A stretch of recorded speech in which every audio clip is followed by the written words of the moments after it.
आस्था TV के YouTube channel को subscribe करें और देखें संत महात्माओं के श्रीमुख से सुनाई गई कथाएं, प्रवचन, भजन और बेल आइकन दबाकर पाएं हमारे चैनल की ताजा अपडेट। महाराज सब मेरा हो, सब मेरा हो, पर एक अपनी जिह्वा, एक अपनी नेत्र, श्रवण, कुछ इंद्रियां ऐसी हैं जिसको भगवान को समर्पित कर कर रहना। तुम बोलोगे नहीं मानेंगी, दुखी होगा। बेटों को बोलोगे बच्चे नहीं मानेंगे, दुखी होगे। तो बोलना ही क्या, मस्ती में रहो। जो बनाए तुम्हारा मन है दाल खाने का, मस्ती में खाइए, अलमस्त होकर बड़े प्रेम से। और स्कंद पुराण तो कहती है कि अगर चटनी रोटी भी खा रहे हो तो ये समझकर खाना कि मैं रसगुल्ला खा रहा हूं। और कभी मत कहना कि मेरी बहू ने चटनी रोटी बनाकर खिलाई, कहना मेरे को रसगुल्ला खिलाया। स्कंद पुराण कहती है 3 दिन तक लगातार रसगुल्ले को याद करोगे, चौथे दिन रसगुल्ला तुम्हारे सामने होगा। यह पक्का है, ये पक्का। प्रैक्टिकल करना, ऐसा नहीं कि सीवर वाला महाराज कहीं झूठ बोल के चले जाए। प्रैक्टिकल जरूर करो। हम पहले भी कथा में बोले प्रैक्टिकल करना जरूरी है। एक महाराज जी प्रवचन में कह रहे थे शराब नहीं पीना चाहिए, शराब पीने वाला व्यक्ति गटर में पड़ा होता है, नाली में पड़ा होता है, ये गंदा नाली का पानी है, मत पियो। उसी में महाराज का पहचान वाला बैठा था, उठ के खड़ा हो गया और खड़ा होकर बोला, महाराज इतनी बड़ी बड़ी बात कह रहा, तेरा सग्गा भाई पी के तो गटर में पड़ा, तो हमको ज्ञान दे रहा, तेरे भाई को क्यों नहीं देता? महाराज जी को क्रोध नहीं आया। महाराज जी ने अपने प्रवचन में कहा, भैया देख, मैं भी प्रवचन दे रहा हूं, मेरा भाई भी प्रवचन दे रहा है, बस अंतर इतना है मैं मुंह से समझा रहा हूं, मेरा भाई प्रैक्टिकल करके दिखा रहा है। बात तुझे समझ तुझ में होना चाहिए। तू क्या समझ, या तो मुंह से समझ जा। तो मेरा निवेदन है, आपको ऐसा लग रहा हो सीवर वाले महाराज झूठ बोल रहे हो, मिश्रा जी झूठ बोल रहे हो, तो प्रैक्टिकल करके देखना। 3 दिन तक आपके मन में जो भाव आएगा, आज मेरे को पूरन पोली खाने की याद आएगी, 2 दिन 3 दिन तक तुम पूरन पोली को याद रखो, चौथे दिन कहीं से भी पूरन पोली, पक्का विश्वास कर भरोसा, तुम याद करो।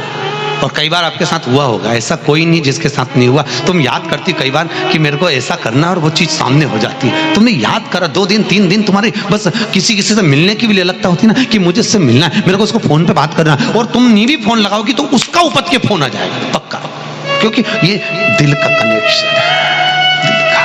पहले तो मोबाइल नहीं चलते थे, जीजियों चलते थे क्या?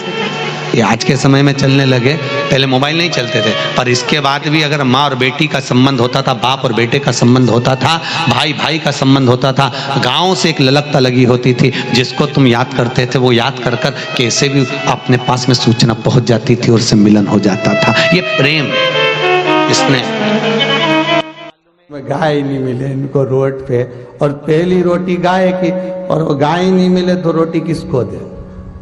अब कह भी नहीं सकते कि पड़ोसन के खिला दे, है?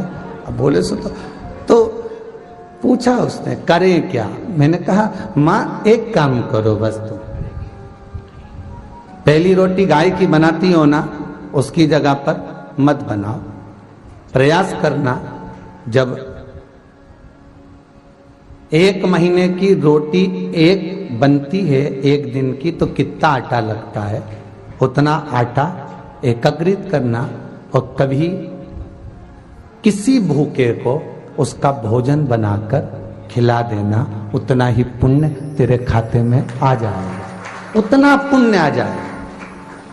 पर भूखे से मतलब ये मत रखना कहीं आज के जमाने में किसी भिखारी को रोटी दो तो लेता ही नहीं साहब, उसको तो कुछ भी दो ना तो लेता ही नहीं, उसको तो पैसा चाहिए। क्यों? क्योंकि वो लेगा और शाम को जाकर मदिरालय में, वैश्यवृत्ति में, जुए में उस धन को लगा देगा। इसलिए पहले की कथा में भी कहा, फिर कहते हैं गाय, बेटी और लक्ष्मी 50 बार विचार करना, तब किसी को देना। गाय देने से पहले विचार करो कि जिस ब्राह्मण को दे रहे हैं वो संभाल कर रख रहा है, अच्छे से खिलाएगा पिलाएगा, नहीं तो मालूम पड़े गाय दूध देना बंद कर दे, वो बेच दे, बेचते बेचते कसाई के हाथ में चली जाए, और जब कसाई उस गाय को काटे तो जिसने दान करा उसको दोष लगेगा। बेटी का विवाह करने से पहले 50 बार विचार करो, जिस लड़के के साथ बेटी ब्याह रहे हो ये अच्छा है नहीं है, खाने पीने में तो नहीं है, परिवार कैसा है। भले ज्यादा करोड़पति का घर नहीं देखना, पर लड़का ऐसा देखना जो अपनी बेटी को आनंद में रख सके, मीठी वाणी बोल सके, कहीं का भेरू मत ढूंढ लेना, नहीं तो आफत हो जाए। श्रेष्ठ ढूंढो, कन्यादान करोगे और अगर बेटी को दुख होगा तो बेटी जितना रोगी तो कन्यादान करने वाले को रोना पड़ेगा। कई बेटियां अगर दुखी होती है तो माँ बाप ही तो रोते हैं, कौन रोता है? सब माता पिता को रोना पड़ता है। कहाँ बेटी का भाग्य फोड़ दिया, कहाँ बेटी को दे दिया, बताओ। तो माता पिता को रोना पड़ेगा। उसी तरह लक्ष्मी ऐसे भिखारी के कटोरे में मत देना जो शाम को जाकर मदिरा पान में लगा दे, वेश्यावृत्ति में लगा दे, जुए में लगा दे, मांसाहार में लगा दे। ऐसे को तुम धन मत देना। अगर पैसा दे भी रहे हो किसी के कटोरे में तो ऐसी जगह देना तुम्हें देखकर संतुष्टि हो कि मैंने पैसा दिया था तो उसने रोटी खा ली, मैंने पैसा दिया था तो उसने सत्कर्म में लगा दिया, मैंने पैसा दिया था तो अच्छी जगह पर लगा, कहीं गलत जगह पर ना लग जाए। उसका भान तुम्हें करना है, उसका स्मरण तुम्हें करना है। रची थी। आपसे निवेदन है जिंदगी में प्रयास करना, जब जब कहीं ऐसा तुम्हें महसूस होने लगे, जब जब तुम्हें ऐसा लगने लगे, ऐसा लगे आपको कि जीवन में संपदा की, वैभव की थोड़ी सी कमी सी लगने लगे, तब प्रयास करना, प्रयास, तब प्रयास करिएगा कि कहीं नहीं जाना। एक शमी का पुष्प आस्था चैनल पर आप लोग दर्शन कर रहे होंगे, नीले कलर का एक सवेरे कोई पत्रकार बंधु भी हमको ला कर दिए हैं, शमी का पुष्प।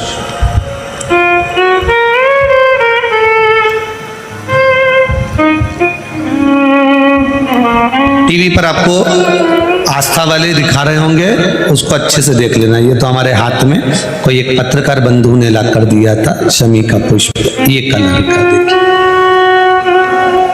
हाँ, आप ही लाए थे उसको, साधुवाद था आपको। तो ये शमी का पुष्प भूल से भी अगस्त से मार्च अप्रैल तक शमी का फूल आता है, लगभग एक आध महीना कोई वृक्ष ऊपर नीचे हो सके तो हो जाए, पर समय यही रहता है लगभग। प्रयास कर, एक शमी का पुष्प भी अगर भूल से भी देवाधिदेव महादेव को समर्पित हो जाता है, शंकर भगवान को भूल वश भी चढ़ जाता है, तो व्यक्ति खड्डे में नहीं गिरता, अगर गिर भी गया तो उबर कर वापस बाहर आ जाता है। धन वैभव संपदा में शमी पुष्प की बड़ी महत्वता, बड़ी महत्वता। संपूर्ण देवता इस पृथ्वी पर आने के लिए तरसते हैं। कारण क्या है? पृथ्वी पर आने के बाद में अगर मुख से एक बार भी भगवान शंकर का नाम निकल जाए, पृथ्वी पर आने के बाद हमारे हाथ से एक लोटा जल अगर महादेव को चढ़ जाए, तो शिव कथा कहती है दूसरी बार जन्म नहीं होता, वो स्वयं जीव भगवान के धाम पहुंच जाता है। उसका पुनरपि जन्म पुनरपि मरणम के प्रपंच से वो छूट जाता है।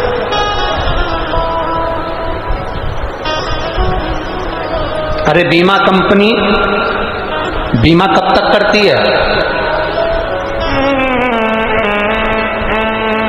जब तुम बहुत बड़ी बीमारी में घिर गए, बहुत सारे रोग तुम्हारे शरीर में हो गए, बहुत सारी तकलीफ तुम्हारे को हो गई, तब बीमा कंपनी तुम्हारा बीमा करेगी। अरे बोलो तो रे जम के, क्योंकि बीमा वाले को भी मालूम है ये कभी भी निपटने वाला, सो तो कौन बीमा करेगा तुम? बीमा कंपनी, कोई बड़ी बीमारी आ गई, कोई शरीर में रोग आ गया, कोई तकलीफ आ गई, तुम बार बार डॉक्टर को दिखाने जा रहे हो, तो कोई बीमा कंपनी तुम्हारा बीमा करेगी? अरे बोलो जम के जरा, करेगी? नहीं। बीमा हमेशा मेकअप की उम्र में होता है, चेकअप की उम्र में बीमा नहीं होता है।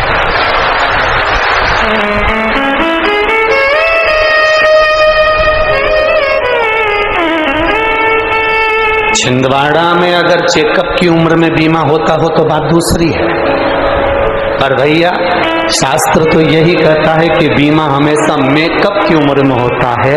तुम जब तक अच्छे दिख रहे हो तो बीमा कंपनी वाले भी तुम्हारे हाथ रहेंगे। भाभी जी, जीजी, एक बीमा करवा लो ना। काका जी, बीमा करवा लो ना। अभी तो शरीर अच्छा है, अभी तो बढ़िया हो, अभी तो अच्छे दिख रहे हो, तुम्हारा काम काज भी अच्छा चल रहा है, 2-4 बीमे करवा लो, बच्चों के बीमे करवा लो, सब अच्छा है। जब तक तुम्हारी मेकअप की उम्र है, जब तक तुम अच्छे दिख रहे हो, जब तक तुम्हारी मेकअप की उम्र चल रही है, तब तक बीमा कंपनी वाले बीमा देते हैं। जब तुम्हारी चेकअप की उम्र आ जाए और हाथ पैर में बोतल लगी हो, पलंग पर पड़े हो, डॉक्टर बार बार तुम्हें चेकअप कर रहा हो, तब किसी बीमा वाला जो तुम्हें रोज फोन लगाता था उसको बुलाकर कहना, भैया हमारे दादाजी का बीमा कर दे, दादाजी मरने वाले हैं। तो बीमा कंपनी वाले भी फोन नहीं उठाएंगे और कह देंगे, भैया अब तो वो बीमा करेगा ऊपर जाके, अब ये बीमा नहीं।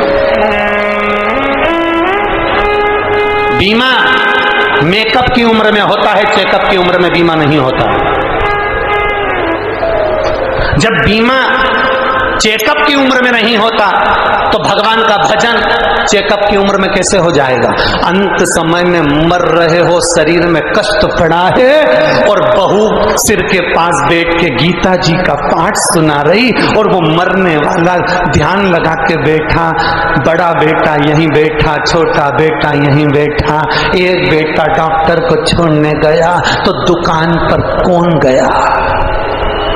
अब टेंशन, दुकान पर कौन?